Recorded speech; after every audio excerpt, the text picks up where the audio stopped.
If you have your lemon water, coffee, tea, or beverage of choice, Tequila? welcome.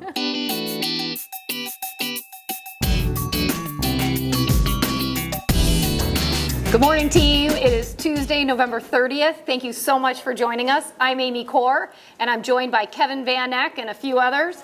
And we are live out of the Goose Island office. So we've got a great episode today. We've got an amazing interview to wrap up 2021.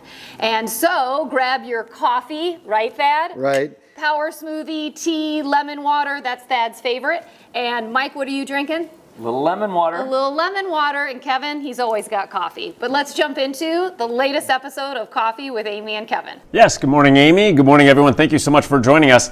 As you can see, and as Amy mentioned, we have Mike and Thad with us today. So this is going to be a great interview. We're going to get right to it so we get as much time as possible with them. And we're going to talk about 2021 and what to look forward to in 2022. That's right. So 2021, wow, it has been a pretty amazing roller coaster year. We've been a little bit busy, right? So tell us, Thad's laughing at us. I absolutely love it. I'm just wondering, it's like, if you want to get into it, why are you taking so long to talk about it? All right, Thad, let's talk about 2021. What were some of the greatest things that came out of this year? I think there were a lot of great things that came out of this year. For everyone selling, they sold a tremendous amount of real estate. You had more wind at your back than probably ever before. You went from this extreme fear of COVID to this prosperity that was uncharted and unexpected. I think that was the greatest thing of 2021 was the gift of real estate that COVID brought.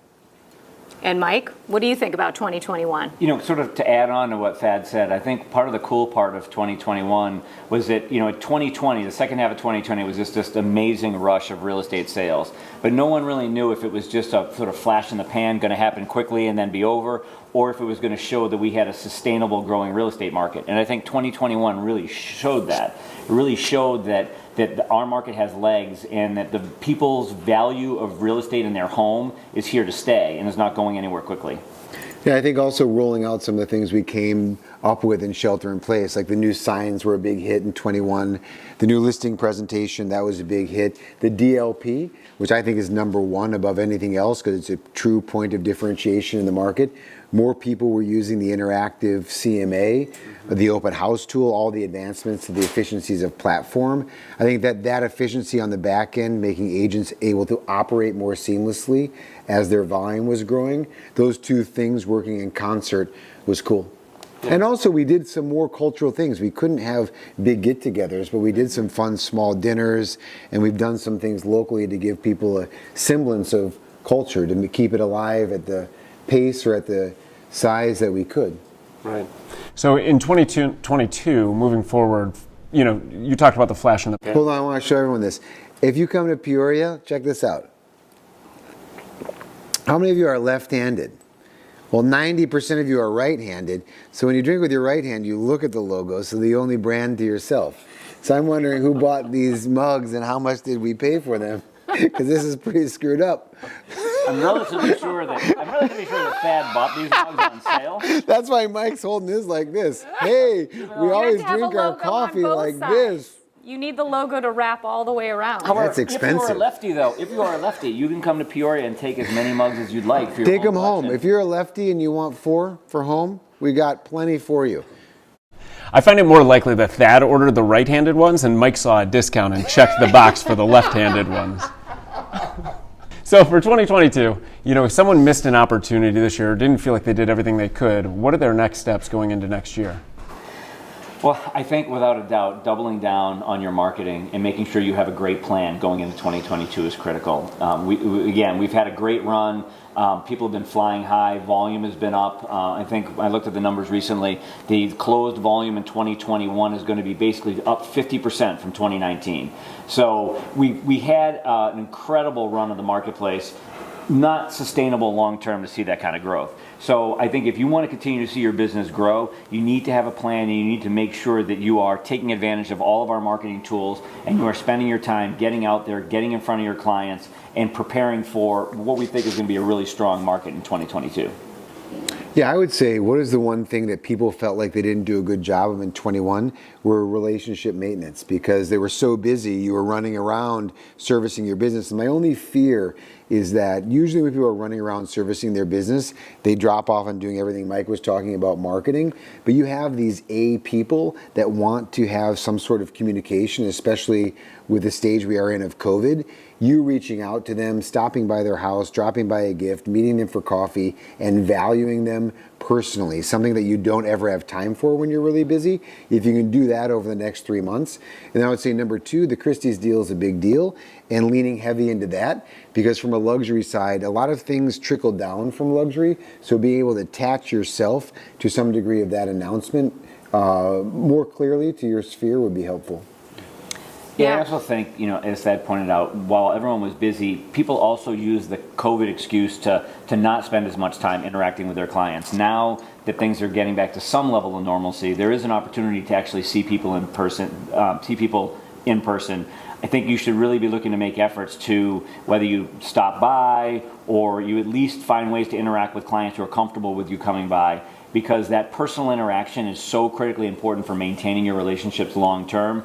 And again, I think a lot of us used, I don't want to say the excuse, but the ability because of COVID not to do that. And I think going into 22, it's going to be more important that you think about re-engaging those relationships at a much more personal level. Yeah. Lastly, too, I always say that if the agent is not providing more to the consumer each year, they can't charge the same commission. Same thing as a brokerage. We have to provide more to the agent to work at their same compensation. So people are expecting more, and it's very, very competitive. So figuring out what you're not using that we offer, or what you can add in that you have your own idea that a consumer is going to value you more, use it. Because you got to add more to whatever it is you're providing right now. Yeah, you're constantly having to up your game. In today's competitive world, it's getting more and more competitive. You always have to be looking to take it a step or two further than you have in the past. Yeah, and I think for the two of you, that's something that you've always strived for. I mean, Thad always said, we've done great stuff. Now we have to come up with what's the next big plan, right?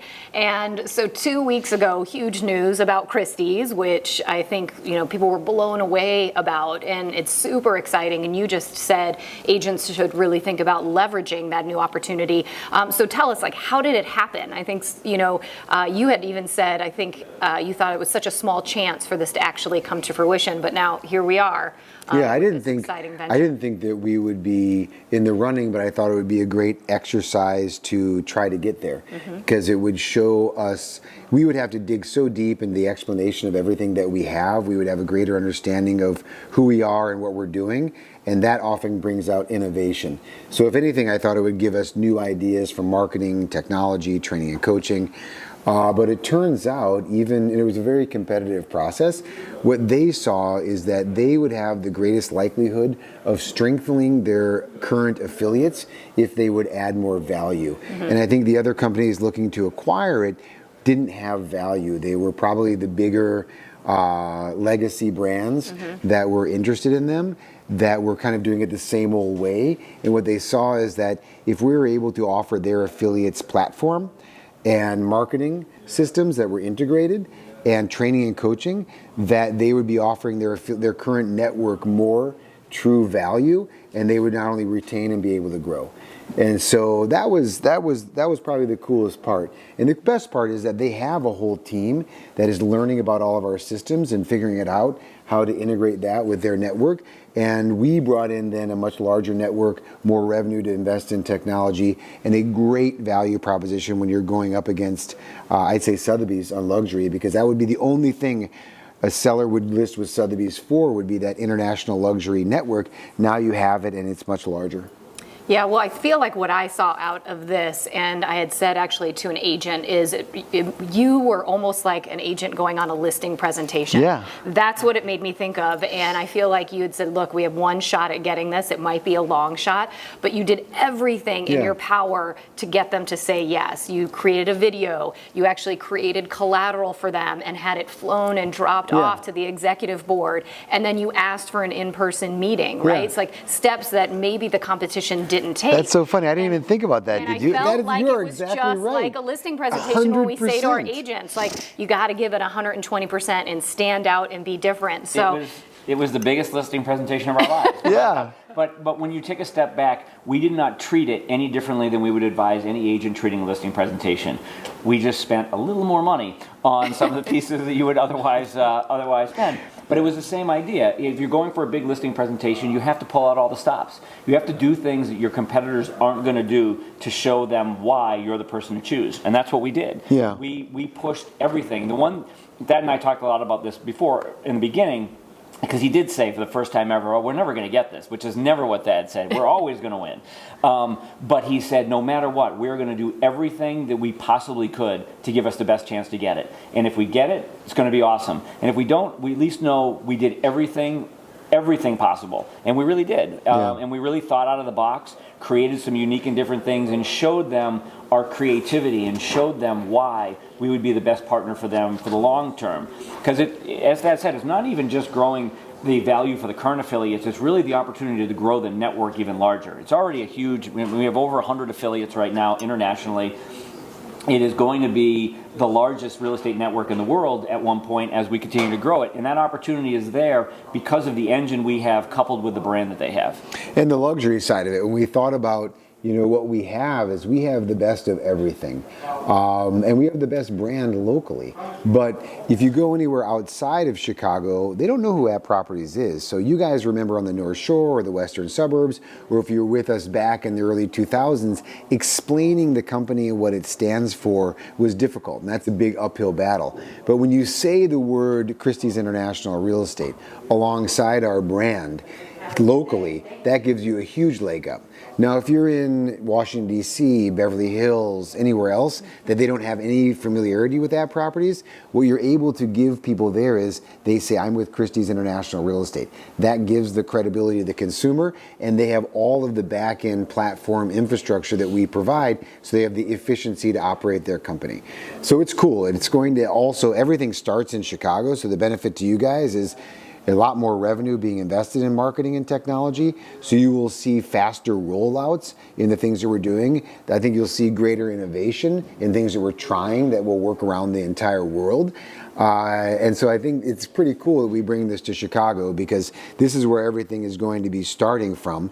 You guys will be trying out everything that we're launching, and if it works with you and you guys love it, then we'll distribute it out. But I think for 2022, I'm looking forward to that the most. Once we get everything stabilized and set, the speed at which we can launch things that are going to have our agents set apart from their competition is going to be great. And the products that our agents have that our competitors don't have will be great. So your market share should rise, and you should know I have every resource that could humanly possibly be given to me in the market around the world, and it's the best. The most exciting thing for me is that we all are confident we've created the best brand in Chicago, but we now have the best luxury brand in the world associated with us. Yet we remain, we are able to remain and keep our independence, which is what we've always wanted. Yet we now have this affiliation with the greatest luxury brand in the world. There's now no stopping us. There's really no reason, there's no objection a seller really can give you now. Beyond the fact that they may have a relationship with someone that can't be broken, other than that, there's no other objection. So for us, it's almost like we've completed the perfect circle. And we own it. So that's the other cool part. Yes. Most agents, if they're at Sotheby's or a franchise, they have to pay for it, 6% or whatever they pay for. And really, they only get the brand. They don't get much beyond that. For you guys, it's free. We own it. We're not attaching a greater expense to it for listings over $1 million. We'll integrate it into everything, and I think it'll be pretty cool. So you two have upped your game, obviously, and upped everyone's game here. Really tangibly, how can they begin to use Christie's? I know starting tomorrow, December 1, how can they begin to use it to capture more business? Well, I think right now through social media and content, we've got a lot of plans from the marketing side that are going to be very cool, where we lean heavily into auction items, where we lean heavily into NFTs, and we compare them alongside listings, so it's more interesting. Let's be honest, you post a house, it's a house. You're only going to get people that are interested in that house. If that house is next to Paul Newman's Rolex and has a story about the Rolex, we're making real estate more interesting by aligning it with luxury goods. So lots of marketing opportunities there. I'd say right now, leaning heavily into it, communicating with your clients, making the announcement, forwarding it individually, any articles. That's another thing. You can post it on social media, but you can also do individual emails to people. Hey, Kevin, I wanted to make sure you read this. I'm really excited about the opportunities we'll be able to offer our luxury clients. Have a read and know that I'm always here for you. Wow, if you auto-populate that and send it to your top 100, 200, 500 people, it's a way of reaching out. That would be the first step. And we'll give you a lot of other steps along the way next year. Yeah, there's going to be a lot of cool things that are going to allow us to leverage that brand and leverage the brand combination of us with Christie's, the auction house, and Christie's International Real Estate. So we're excited about the opportunities. There's going to be some really cool opportunities that come with just being affiliated with the auction house over time. But more than anything else, you're now part of the largest and the #1 luxury network in the world. And I think that that's a big deal. Some sellers aren't going to care as much because they care about the relationship with you, but those ones that are on the fence a little bit are going to easily get pushed over the fence in your direction. So for us, it's just like one more piece of value that you guys get to bring to the table that helps you become more successful and build your business quicker. Yeah, the tie to the auction house, we do have, there'll be things that we explain to you guys that you can do for your ultra luxury clients where you bring somebody in from the auction house to evaluate items that they want to sell through auction. And so that alignment there is really strong.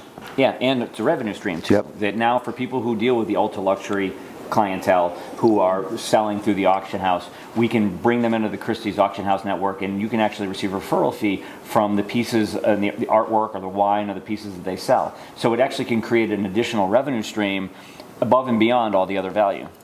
Yep, it's cool. It's going to be cool. All right, so hard to believe, maybe not hard to believe, all that you have accomplished since 2000. Now we're heading into 2022. Now we've got Christie's. So what's next? What are you going to do to top us and surprise us next year? It's interesting. Do you have anything off the top of your head? Well, if we told them, that wouldn't be a surprise. Yes, that's true. That's true. I think in all reality, 2022, locally, we should dig deeper into everything that we offer and use it. Mm-hmm. And that's the big thing is I think focusing on adoption and have everybody using the tools, because let's not forget all of these tools are improving every month. Mm-hmm. So when we talk about MoveScore with the AI, that's a big introductory for us to operate our own artificial intelligence. That's going to evolve.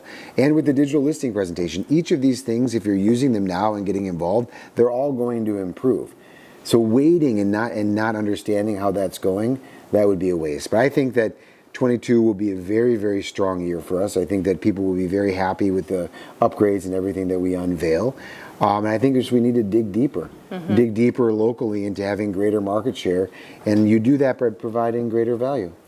And we've just announced this, and obviously the partnership is literally going to start in a day. So we need to grow into it, and we will spend the next year growing into this partnership, really figuring out ways to utilize it, to leverage it, to give you more, to be able to give to your clients. But as Thad said, as we add this, we're not sitting back and saying, okay, now we've added everything we can. We're going to constantly be developing new tools, new technology, new pieces to up our game alongside what we think is now the greatest affiliation we could have ever had. And believe it or not, we're working on a new sign. Of course you are. Yeah, Dad. so of course you are. there's a lot of cool stuff. We're not going to change on. the post, though. Never know. Nothing's off the table. That was really expensive. That's why Mike's saying that. He has no idea what we're working on when it comes to the sign. I'll let you know if it's affordable, or you'll let me know if it's not affordable. I thought Just so you know, this isn't actually water. I'm drinking already. I thought Mike was going to say we were going to have a holiday party next year. That was going to be the exciting thing. We are going to have the holiday party next year. In Peoria. He says painfully right here on the steps. Just wait. Just wait. That already announced that in our video. If anyone watched to the end of the video. We are excited, and we are hopefully, assuming the world cooperates, going to bring back one heck of a holiday party. And movie nights. Oh, That's movie one thing. nights. You didn't ask what I miss the most. I actually miss the most movie nights. Yes. I love movie nights, and hopefully there'll be better movies. I did just see that this one what the hell was it? Emily and I just went and saw Richard, Really King memorable. Richard. No, King Richard. That was good. Oh, it's supposed to be And we good. just saw the Gucci movie. Oh, I we wanna saw see those that. two in the last 2 weeks, and the King Richard one was really good. The Gucci one was pretty good. I liked them both. I'm hoping for some great movies for movie night next year, so we can crank those out.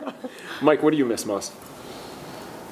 Yeah, I think like everybody else, I miss a lot of the personal interactions. It has been great to be back in the offices and seeing more people around, but I miss a lot of the events. When we get everybody together, it's been fun. The dinners we've done, the lunches we've done have been really cool because we've gotten to meet people who we didn't get to know because they came over during COVID, so that was cool. But some of the larger events where we get to celebrate a lot of your successes, the Rolex event, the other top producer events that we do, those pieces are all really important to us. They're part of our culture, and it's really been a bummer for the last, almost 2 years not being able to do them. So We did one big one. We did during that window when we were like okay to do party. We did a staff party. That's also huge. That was awesome. I loved that when all the staff came together and we celebrated. That was fantastic. Yeah. But doing an outdoor Christmas party. That was outdoors. That's right. Holiday party, Right. sorry. In December might be a little tough. Well, guys, Mike, Thad, thank you so much for joining us today, taking some time out and talking with us. This has been really great. Hey, It was great. Appreciate it. Yeah, we appreciate And what's it. the greatest? You know what? Aaron, the greatest thing that came out of this is we also found that Coffee with Kevin and Amy has legs. Yes. And people want to continue to watch and listen to it. And it wasn't flash in the Yes. pan for 2020. So if you have your lemon water, coffee, tea, or beverage of choice, Tequila? welcome. Hey, Amy, yes, I've got my coffee, lemon water, beverage of If you're choice. Trisha Roberto, it's Diet Coke. Right. All right, everybody, take your coffee mug, put it in your left hand, and we're ready to wrap this episode of Coffee with Amy and Kevin. Hey, yours are left-handed mugs too. Hi, team. We'll see you next Tuesday. Are you both sides? You must have paid for those. We have it wrapped all the way around. That Yep. costs double. We don't do that here. So. If I try to drink with my left, I'll probably spill.